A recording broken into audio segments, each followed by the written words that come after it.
Hello, comic cronies. Before we begin, if you could just hit that subscribe button, it sure would mean a lot to me. This episode is special. It's the renaissance of an old title and a bold move in a new direction by its creators. Ladies and gentlemen, I give you Giant Size X-Men issue number 1, published by Marvel. It's so giant size, in fact, I had to break it up into 2 episodes. This is where the X-Men that we all know and love come to take center stage. So without further ado, let's begin with the first chapter called Second Genesis. In Germany, nestled deep in the Bavarian Alps, lies a once tranquil town of Wissendorf. Tonight, a firebrand totem mob hunts down a demonic form. Quickly, the devilish creature scales the side of a cottage to brandish his fist at a gathering mob. Their rebuttal is torches thrown upon the rooftop, setting it ablaze. With nowhere left to go, Kurt Wagner launches himself into the crowd and is grappled to the ground. Out of nowhere, a mental command enters his mind to stop, and miraculously, everyone does, frozen in time and in space. Wagner looks around confused and then sees a bald man in a wheelchair who offers him a future, a way out of his current situation. Kurt agrees if the professor helps him make him whole once again. Quebec, Canada. At a secluded military base, the agent known as Weapon X enters the room, occupied by Charles Xavier and Major Chasen.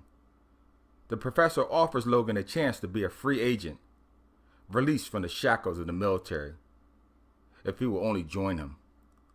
Wolverine jumps at the offer, much to the Major's protest. Nashville, Tennessee. At the Grand Ole Opry, Charles talks to Banshee, who immediately agrees to join the professor to get back on the straight and narrow. In Kenya, East Africa, villagers approach a stone portal with offers in hand to appease an ivy-haired goddess in hopes of rain for their crops. Aurora immediately takes to the sky, creating a deluge that saturates the ground. When she lands, the professor is there to greet her. He offers her a larger spot on the world stage, where she can do good for the whole world and not just for a handful of people. The goddess agrees to come along to spread her horizon. Osaka, Japan. 2 old friends sit and talk over a cup of hot tea. Shiro Yoshida, aka Sunfire, agrees to come along to aid his longtime companion. Lake Baikal, Siberia. Amongst a sea of wheat, Peter Rasputin tends to his field when suddenly he sees an out-of-control tractor heading towards a child playing oblivious amongst the crops. Peter runs to the child, and with a flash, his flesh becomes steel. Quickly, he scoops up the little girl and uses his body to protect her from the impact. When the smoke clears, he hands the unarmed child safely over to its mother. The voice of Charles Xavier grabs Peter's attention, offering him a chance to use his ability to help the world at large. The Russian youth kisses his mother goodbye and leaves with the professor for the States. Camp Verde, Arizona. John Proudstar runs down a feral buffalo on the plains his ancestors once ruled. With his 2 bare hands, he tackles the beast to the ground when a mental voice interrupts his concentration. The cripple confuses the Apache as to how he got here on the plains all by himself. The professor offers Proudstar a way off the reservation. John refuses his offer, telling the cripple to leave.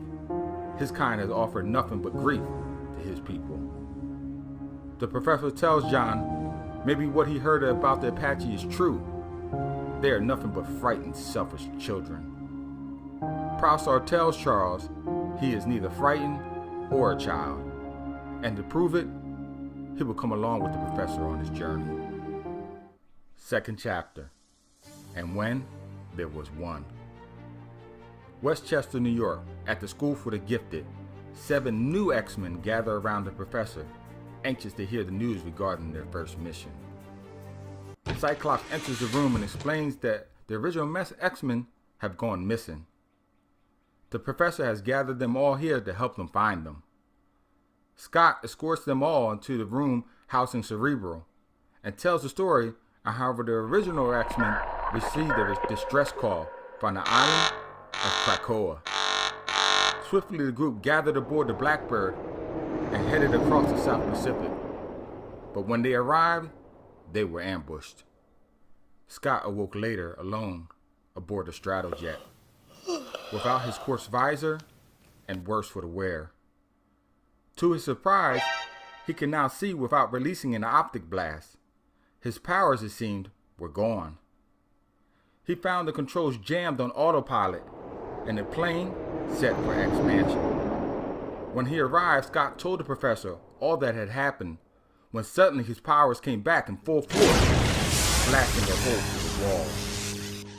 It was then that the professor decided to gather new recruits to both battle the unknown mutant and to rescue the original X-Men.